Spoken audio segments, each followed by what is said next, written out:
Did you see Max drive the Honda with the IndyCar engine in it? No, where was this? Yeah, when he was down when in Florida, they have this Honda CRV that has it's a modified Honda CRV that has I think it's CRV. I don't know. Maybe I'm wrong on this. The car type, but that's got one of the IndyCar engines in the back of it, and Max drove it around before Miami. I just saw the video like last week. Oh, sick. Yeah. They asked him how he liked the engine. He's like, the handling's pretty good. But he's talking about the car. No, didn't choose to make any compliments on the actual engine. The Honda IndyCar engine. Especially as Red Bull's about to part ways with Honda soon. Yeah. Apparently Lewis this week said that he would like to try out, not necessarily race in these series, but a NASCAR and an IndyCar just for a test.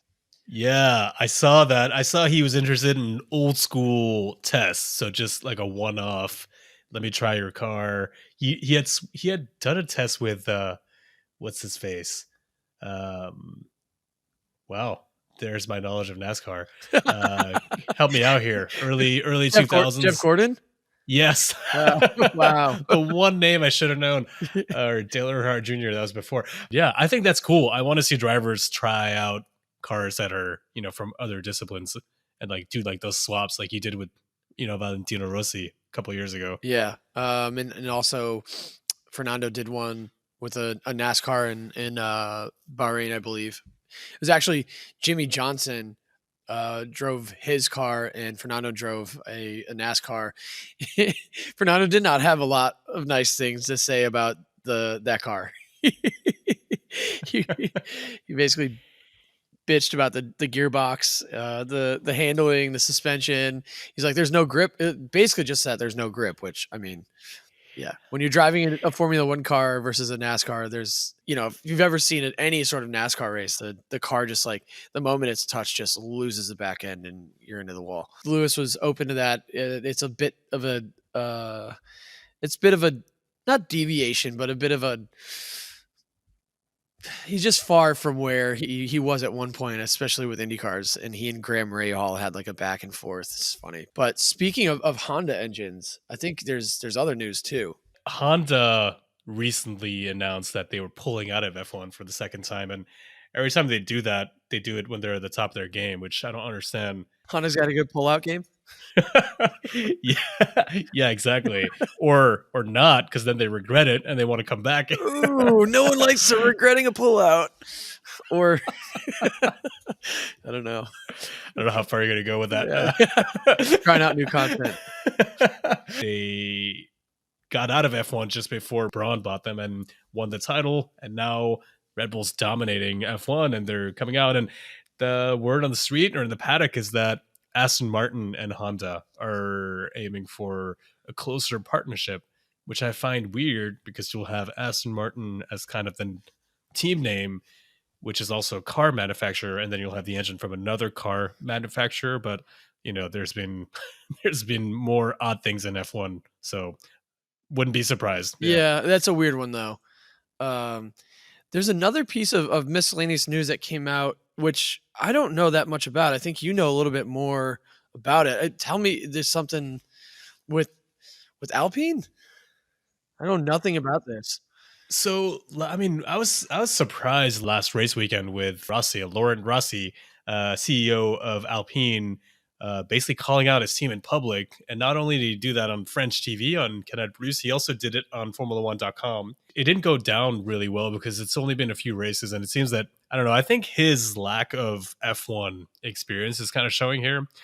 But apparently other rumors from the paddock are that Otmar was spotted going in and out of the Ferrari garage 7 times during last race weekend.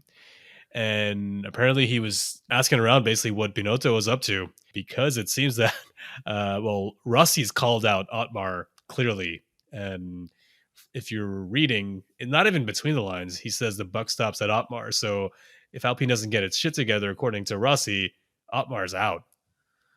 Wow. Oh So man. Binotto, who's on gardening leave, which means when you're let go from a team, you're not allowed to take a role for a certain amount of time, and you have to basically stay at home and garden.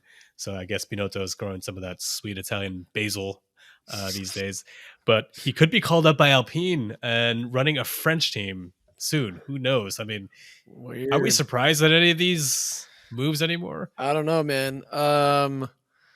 There's a lot to be discussed. Let's roll that intro and get into this episode.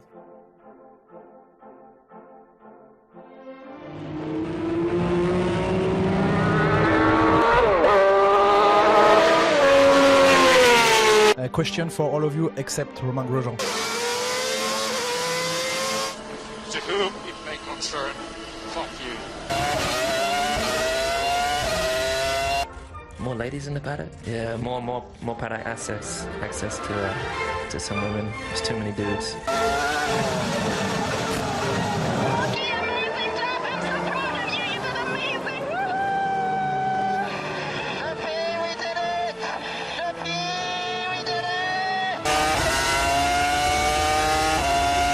I don't really have a lot to comment on that, except that he was being a pussy.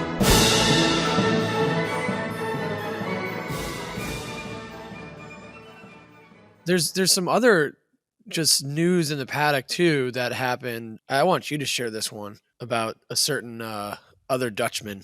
So we all know Danny Rick is the reserve driver for Red Bull, but part of his role also means that he's the reserve driver for AlphaTauri on certain weekends where AlphaTauri doesn't have access to other drivers if they're too far, for example. Right.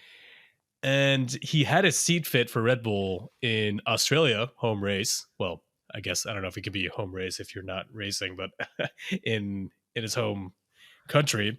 And he went to AlphaTauri to get his seat done there because it's a different chassis, different car. And obviously with De Vries's recent run of form, which hasn't been that good. If you listen to our past few podcasts, we're a little worried about him. Rumors are already starting about, is Danny Rick replacing De Vries? Are the Red Bull bosses kind of getting impatient? And then Helmut just came out and said he's got this triple header, either perform or we're going to do what we do at Red Bull. Well, you know where I stand on that. You remember how he got the seat last year, right? Well, yeah, he filled in. He filled in Monza in a Williams, beat Latifi, who we haven't mentioned at all this year. Wow, he's only been out for 5 races. Beat Latifi, There's scored really a point. no need. the goat Tifi. And everyone, he was the talk of the paddock, and it seemed like at one point he could choose basically which team he was going to race in 2023. And just as fast as that happened, now it seems like people want to throw him out on the curb. This isn't even silly season. This is like just straight savagery from Red Bull, the Red Bull team unit. But yeah, no, we've been worried about De Vries now for a few races, and it's looking like Lawson or DR3. It's looking more like it would be Lawson rather than DR3, depending on the weekend. Red Bull they've done this crazy kind of thing before where they just put, a driver for a couple of races, then they change to test it out. Right. Honestly, if I'm DR3 right now, I'm staying away from that seat. Oh, 100%. You could only lose by getting outperformed by Yuki. That would be horrible for your career. That would be such a regression for him just to get back in that seat just because it's there. Sometimes you got to say no. And this is a situation where it's like, I'm good. Also, I heard that they might do a rebrand.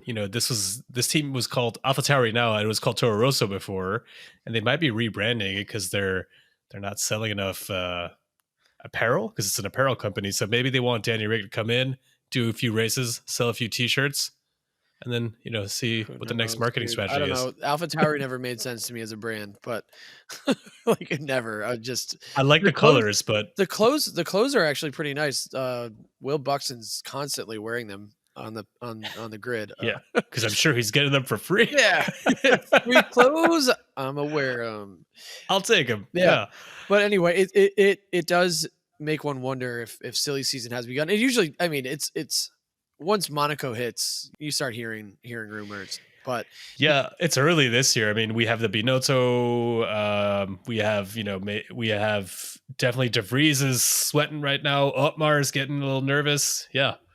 Not a great way to start the European season, which we're about to. no, it's not. So this is a tangent from what we were just discussing, but there's something that I want to address. I just want to say there was a little controversy about something I said, and I've been saying about Max recently. And it goes back to Baku when Max and George were racing hard. And in the end, Max won out against George in Baku, but there was damage to Max's car. Max basically called George out on it, called him a dickhead. There was then in Miami, Max and George weren't even like looking at each other.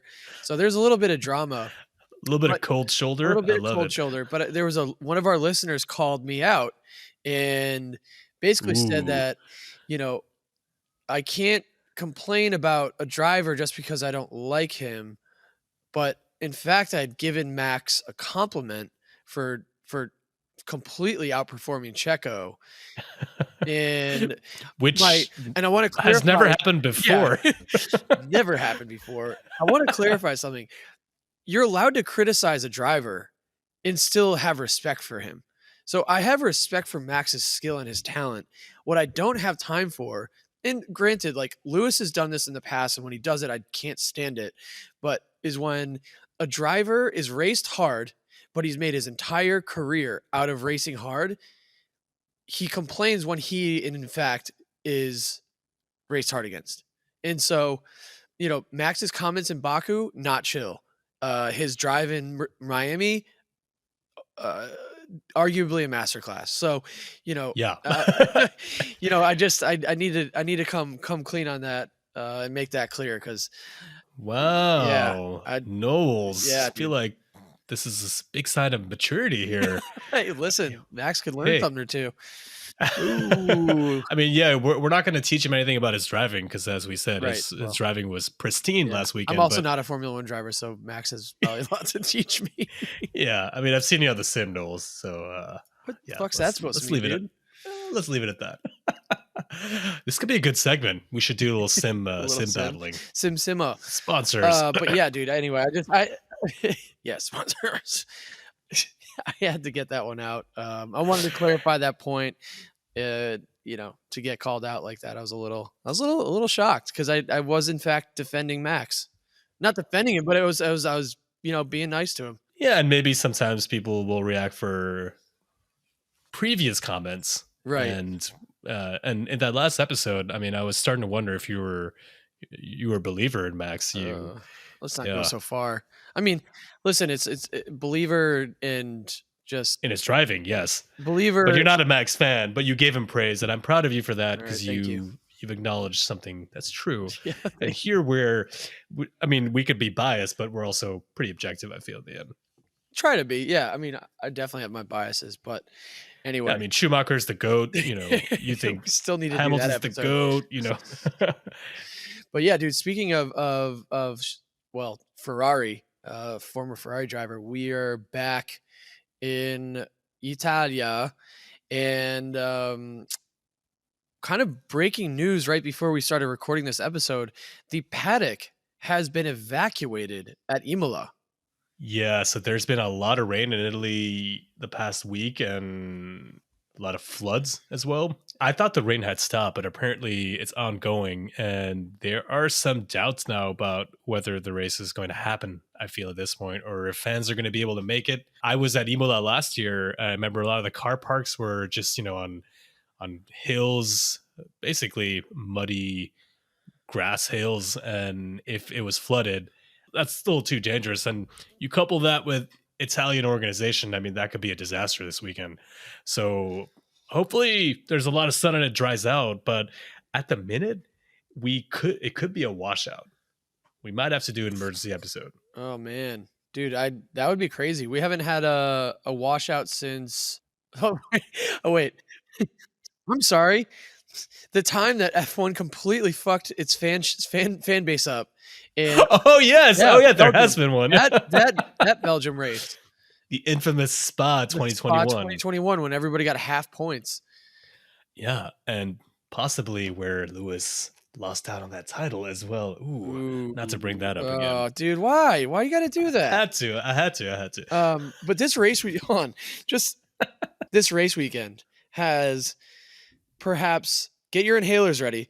The longest race name in Formula One history, and it Let's hear it. is you. All right, I'll try the Formula One Qatar Airways Gran Premio del Made in Italy El del Emilia Romagna 2023. How All long right, did that take me to say? can I give it a shot? Yeah, you give it a shot. No, you try. All right. Formula One, Qatar Airways, Gran Premio del Made in Italy della Emilia Romagna 2023. I How like many that. different languages are in this, first That of took all? 10 seconds to say, by the way. Yeah, say that 5 times Oh my fast. god. I like the switch back to just a pure American accent there. Made in Yeah, because Italy. Made it in seems Italy. like it's Emilia and Romagna. because also the confusing part is that they're Qatar Airways, which I guess is a common sponsor, but we also have a Qatar race or Yeah. later in the year, so that's not confusing at all. And the Made in Italy, is that supposed to be an Italian board of tourism thing? If it's like Yeah. Made in Italy, or is it like a Made in Italy? No, I think it's a board of Is tourism thing, but it who's the title sponsor of this race? It makes no sense. there's a lot of them. There's 2 or 3 it seems, but But I guess getting into it, like the name aside, curious to know who, if there is a race, because it does look like it's going to be raining. Who do we think it benefits more? the rain. The rain, yeah, because it. I mean, I don't think not having a race weekend benefits anyone. Right. I think, yeah, that would be terrible for the sport. And hopefully there's no more flooding, because that would be terrible for the people who live there. In terms of rain, I feel like when you have the best car, you also have the best car in the rain. So, and we know Max is really good in the rain. I don't know if it will bridge the gap between the top teams. Worried that it might actually make the gap bigger, because Max loves wet conditions. Yeah. But we could have some standout performances. I'm interested in seeing what Stroll would do in the rain, because Okay. we know he's really good. And, I mean, let's be real, he's gotten his ass kicked this whole season, even though Alonso loves to make him seem like he's a great teammate, but Alonso's destroyed him. It'd be nice to see Lance put in a performance. And I've got my eye on Lewis, George. And yeah, I'll tell you who it wouldn't help though is Mercedes generally, because when you bring big updates like they're bringing this weekend, you don't want rain. You want dry track, because you're trying to figure out if those updates are working, right? Right. So that wouldn't be the best way to evaluate those big updates we've been hearing about. Right. I mean, it's speaking of, yeah. So Merck is planning big updates. And I think you had asked the question, is it going to be a huge change? Are we going to see a change in pace from them, or are they just getting ready for next year? I think that's the question. I think they need to be fighting for that second spot in the constructor. So I don't think I think they're doing a little bit of both, but Right. I still think this year is not a wash. They can't just be thinking about next year right now. We're 6 races in. Yeah. Let's hope that this weekend isn't either. But Wow, nice one. yeah, thanks. I would say that the updates are necessary, because whatever you do this year also is the foundation for your car next year. So for all the Merc fans out there that think that you can just roll up with updates and be a second and a half quicker and take it to max, let me tell you right now, that's not going to happen. What they could do is be closer to Aston Martin, and I think that's the goal. Imola in the rain, you're not going to see anything. So basically, we'll have to wait for maybe not even Monaco, because Monaco is such an atypical track.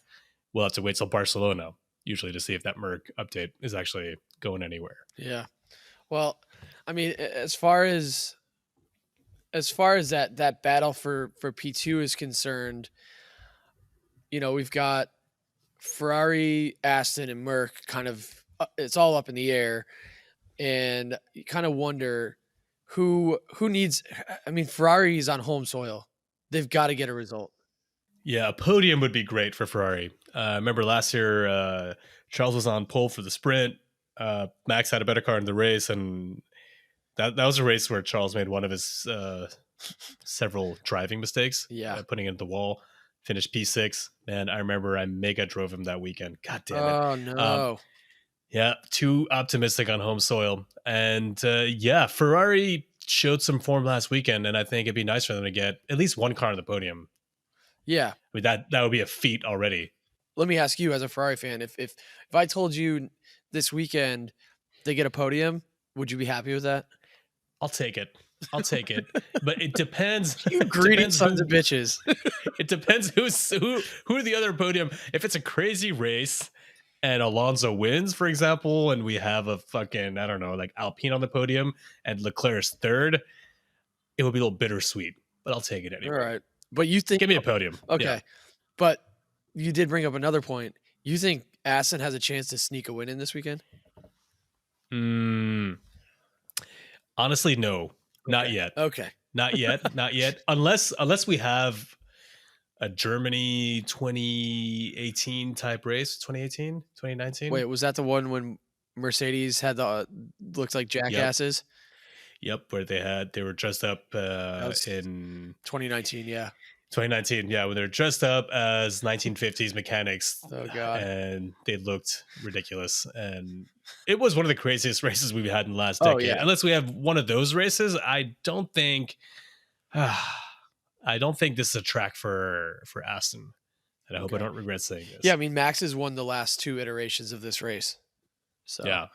Red Bull, I mean, this track is, since they've updated this track, it's a much faster track, and I think the Red Bull will really dominate here once again. I mean, they've won the first 5 races. Well, it's interesting too because it's like obviously we saw what Max did in Miami, which people thought Miami was going to really favor Checo. So it does ask the question: if Checo doesn't get a result this weekend, or no, a result still would be P2. If Checo doesn't win this weekend, is it fair to say that this championship is Max's to lose? I don't see Checo competing over the season, but if he wants to make this a battle, a straight fight, he's got to win. He's got to win this weekend, and he's got to start putting pressure on Max. Honestly, yeah, I mean, no, you're not wrong. I mean, we're going into Monaco too. Monaco in some ways favors Checo's driving style more. You would think so, given his results. He won there last year, Right. but Max is really fast in Monaco, and if it weren't for that qualifying incident last year, Max would have beat him, I think. But the potential, I think, to get things wrong in Monaco is higher. So anything can happen. You can hit the wall. If Checo finishes ahead of Max, let's pretend like there's a possibility that someone else wins the race. Going into Monaco, I would get excited again. Yeah. Okay. All right. Yeah, I mean, I would like to see Checo bring it this weekend, but I think this track clearly favors Max. Monaco, however, I think there's a chance that we could see Checo challenge. So this will be the last thing I say on it. I think, and this is again, to anybody who thinks that I'll just I won't give Max his due. I'm not a Max apologist, and I will be very happy to say that out loud. And you can call me out, whatever you believe, but I will say Max deserves the credit that's due to him.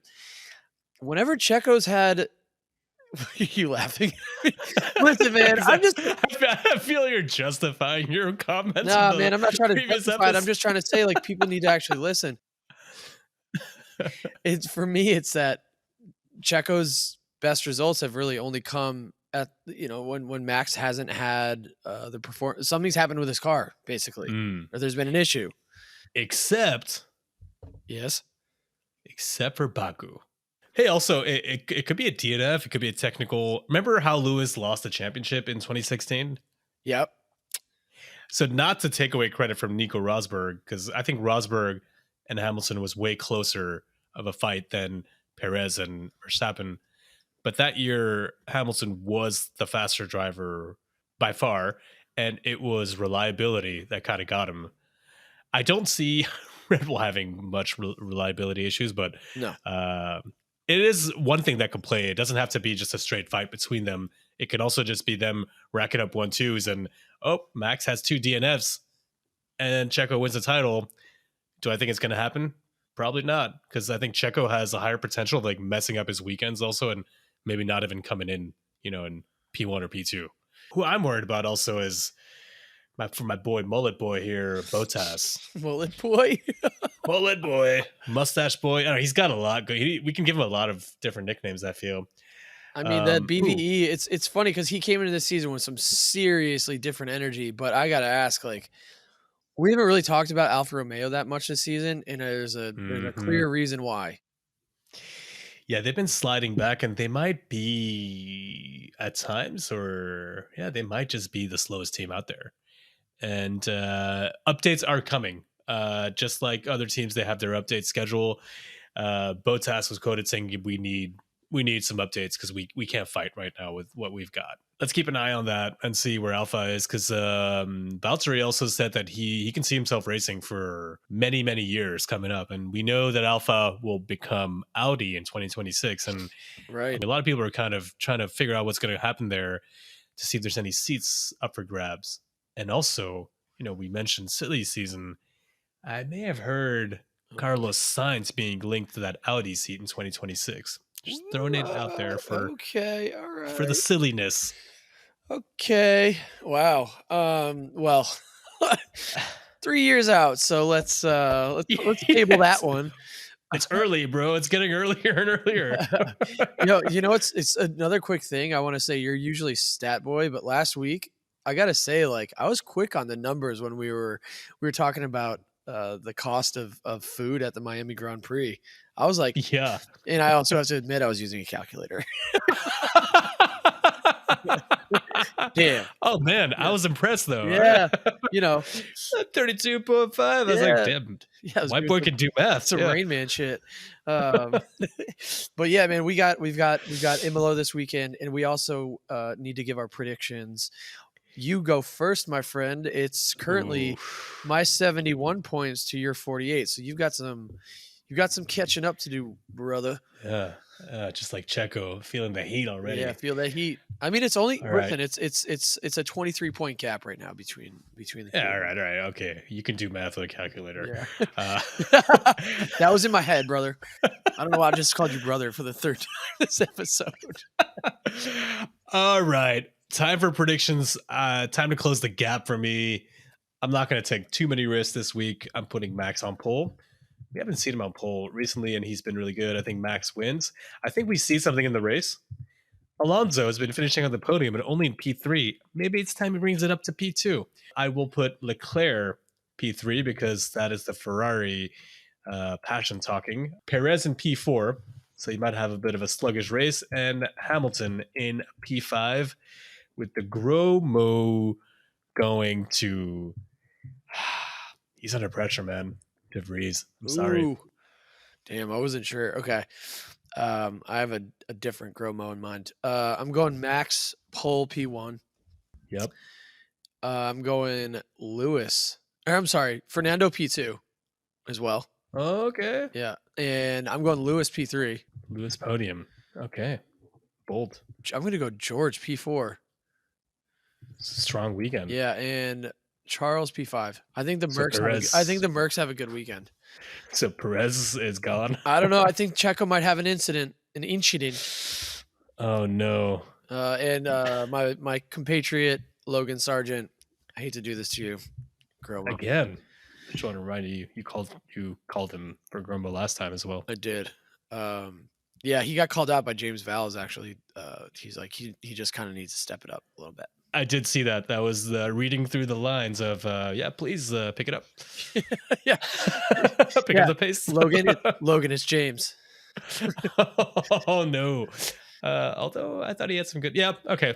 Fair. Hey, with the heavy rain, it could be anyone's. It could be. Who knows? It really could be. Could be Max's. You never know. No one's safe ever, really. Never.